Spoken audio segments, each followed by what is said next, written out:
We're really happy and excited to be running the third edition of our Bulky Waste to Wonder competition this year.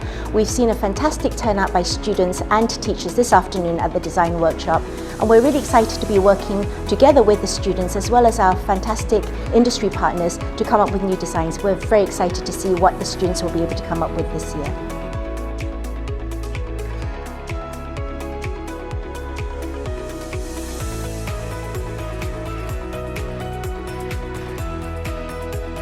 The workshop itself is very important.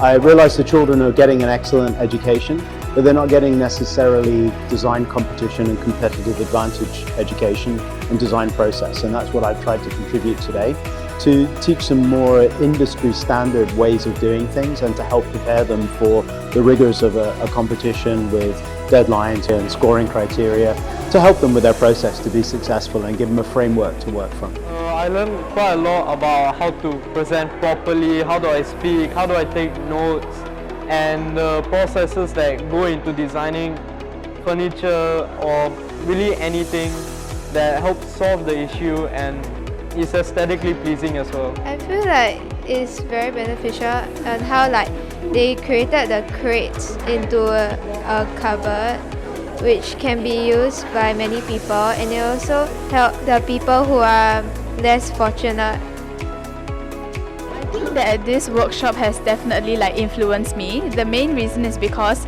I got to learn more from the professionals themselves. So they shared their insights about what they think we could innovate more in this. So I think it also gave us some new ideas as to how we can innovate this bulky furniture into something which can be quite useful and make even this trash into someone's treasure.